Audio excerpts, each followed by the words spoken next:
Students, myself Priyadarshini Tiwari is here to teach you science and today we are going to discuss very interesting topic of biology. आज हम लोग discuss करेंगे कि कैसे मनुष्यों में लिंग का निर्धारण होता है. How does the sex determination in the human take place? तो इसके बारे में आज हम लोग डिटेल में स्टडी करेंगे. सो स्टूडेंट्स मेरी वीडियो को आज लास्ट तक वॉच करिएगा. अगर आपको इसके बारे में आपको पता है कि मनुष्यों में दो प्रकार के गुणसूत्र पाए जाते हैं. कायिक गुणसूत्र, दूसरे होते हैं आपके लैंगिक गुणसूत्र. ठीक है, तो जो कायिक गुणसूत्र होते हैं ये आपके नर और मादा दोनों में समान ही होते हैं. ठीक, और जो आपके लैंगिक गुणसूत्र होते हैं वो नर में अलग और मादाओं में अलग होते हैं. तो मनुष्य में जो लिंग निर्धारण होता है वो किस प्रकार से होता है, आज इसके बारे में हम लोग विस्तृत रूप से अध्ययन करेंगे.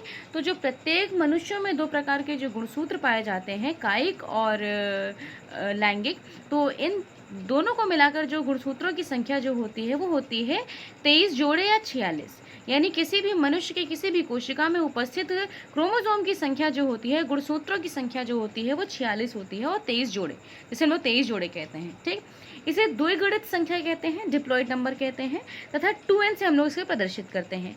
तो अगर मनुष्य के किसी भी कोशिका में अगर हम ये पूछें कि उसमें गुणसूत्र कितने हैं, तो उसमें द्विगुणित संख्या का आप बताएंगे, आप ये बताएंगे कि उसमें 46 गुणसूत्र हैं या 23 जोड़े हैं. ठीक, अतः मनुष्यों में जो द्विगुणित संख्या होती है वो 46 होती है.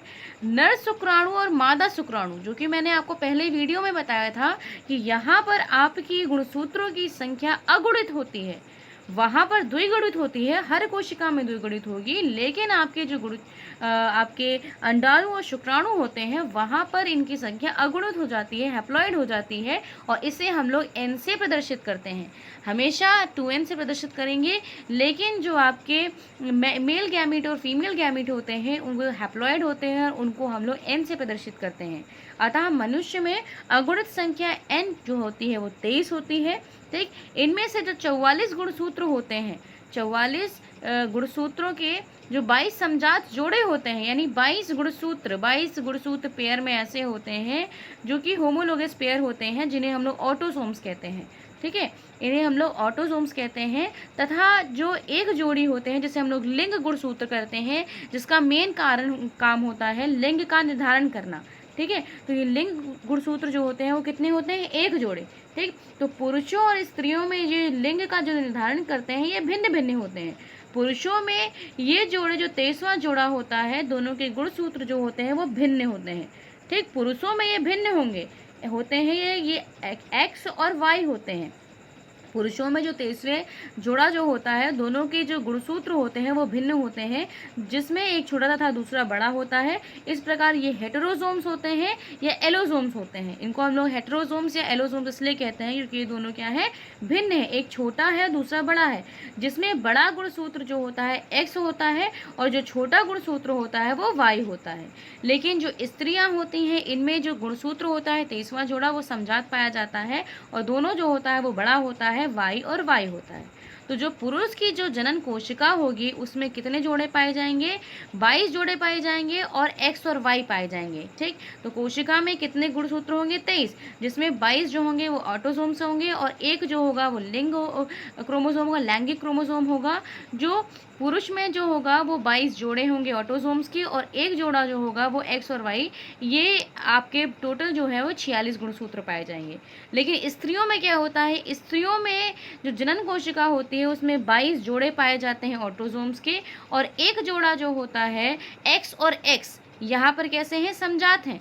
समजात यानी यहाँ पे विषम युग्मजी नहीं है, यहाँ पे सम युग्मजी है, एक्स और एक्स का पाया जाता है. अगर एक्स और एक्स होता है तो वो स्त्री कहलाता है. ठीक है, गुणसूत्र. इसलिए मनुष्य में लड़के तथा लड़की का होना जो होता है वो किस पे निर्भर करता है, वो पुरुष पे निर्भर करता है, क्योंकि वहाँ पर क्या है, विषम युग्मजी है, और स्त्री कैसी है, वो सम युग्मजी है. तो हमेशा लिंग का निर्धारण जो होता है वो किसके द्वारा होता है, वो पुरुषों के द्वारा होता है. ठीक, तो आपको ये समझ में आ गया होगा. तो स्टूडेंट्स आप ये समझ लीजिए कि मनुष्यों में 46 गुणसूत्र हैं 23 पेयर में.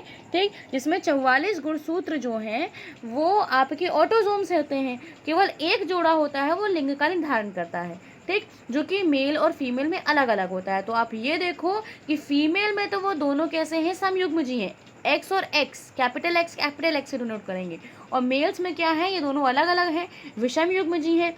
फीमेल में एक ही प्रकार के युग्मकों का निर्माण होता है, जबकि मेल में दो अलग अलग प्रकार के युग्मकों का निर्माण होता है। तो एक शुक्राणु एक्स क्रोमोसोम तथा दूसरा जो होता है वाई क्रोमोसोम। ठीक, जबकि जो आपकी फीमेल्स हैं उसमें केवल एक्स ही प्रकार के क्रोमोसोम्स का निर्माण होगा।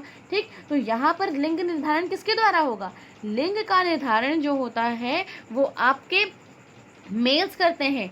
वो डिसाइड करते हैं कि जो लड़का है वो आपका फीमेल है या मेल है। ठीक, क्योंकि यहाँ पर जो फीमेल्स होंगी वो तो हमेशा एक्स क्रोमोसोम देंगी। ठीक, लेकिन मेल जो होते हैं वो हमेशा एक्स और वाई दो प्रकार के क्रोमोसोम्स देते हैं। ठीक है, और अगर हम ये देखें तो यहाँ पर एक्स और वाई ये किस में है, नर में, और मादा में, और एक्स हैं। ठीक, तो अगर इनसे हम गैमीट्स बनाते हो तो कैपिटल एक्स कैपिटल वाई, और मादा से जो बनेंगे वो कैपिटल एक्स बनेंगे। इनको जब हम क्रॉस कराते हैं तो हम ये देखते हैं कि जो आधे होते हैं, आधे हैं वो कैपिटल एक्स है, और आधे जो है वो कैपिटल एक्स कैपिटल वाई।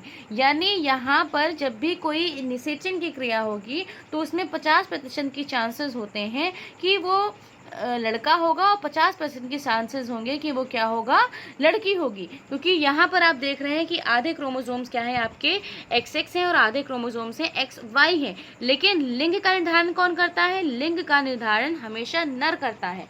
जो ये हम अपवाद जो है पूरे समाज में फैला हुआ है, ये अशिक्षित लोग कहते हैं, जो लड़कियों को दोषी मानते हैं लड़का ना होने पर। लेकिन असल में दोषी कौन होता है, असल में दोषी जो होते हैं वो होते हैं पुरुष। So students, this was all about the video. अगर आपको कोई डाउट्स है तो आप मुझसे पूछ लीजिएगा।